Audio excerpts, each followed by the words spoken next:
দেখো আমরা আবৃত দশমিক ভগ্নাংশ মানে সাদৃশ্য দশমিক ভগ্নাংশে প্রকাশ করব। সবাই বোর্ডে দেখো, সাদৃশ্য দশমিক ভগ্নাংশ আমরা কিভাবে করি। প্রথম দেখো এখানে দুইটা রাশি আছে না, দুইটা দশমিক ভগ্নাংশ আছে না।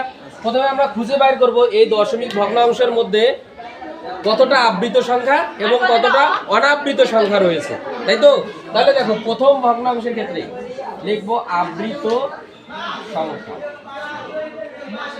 এখানে আবৃত সংখ্যা দেখো তো কতটা প্রথম ভগ্নাংশে, এবং প্রথম ভগ্নাংশে আবৃত হচ্ছে একটা, আর দ্বিতীয় ভগ্নাংশে আবৃত কয়টা? একটা। এই দেখো পৌনঃপুনিক এর উপরে আছে না, যাদের উপরে পৌনঃপুনিক আছে তারা আবৃত। তাহলে এখানে প্রথম ভগ্নাংশে আবৃত সংখ্যা একটা, দ্বিতীয় ভগ্নাংশে আবৃত সংখ্যা কয়টা? একটা। তাহলে আবৃত সংখ্যা একটা, তাহলে এদের লসাগু। দেখো তো আবৃত সংখ্যার লসাগু কত হবে? অনাবৃত সংখ্যা কতটা আছে?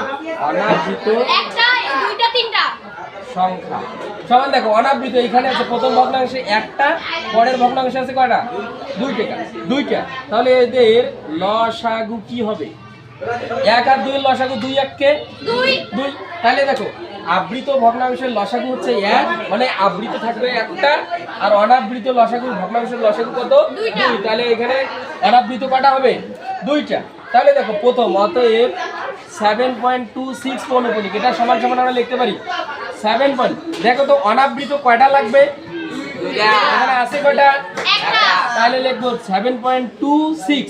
এই আবৃতটা একবার লিখবো আর একবার 6 এর উপর পৌনঃপুনিক। তাহলে দেখো তো অনাবৃত দুইটা, আবৃত একটা হয়েছে। এবার পরের ভগ্নাংশটা খেয়াল করো 4.237। তাহলে দেখো তো 4.23 অনাবৃত দুইটা হয়েছে না, আর 7 একটা পৌনঃপুনিক, ঠিক আছে? এখন মিলছে না? এটা এইভাবে করতে হবে। আমরা কি বুঝছি? আরো কি যদি আমরা এই ধরনের আরো অঙ্ক খেয়াল করি, পরের গ নাম্বার সেম নিয়মে একই নিয়মে হবে, তাহলে আমরা পরেরগুলো করতে পারবো না।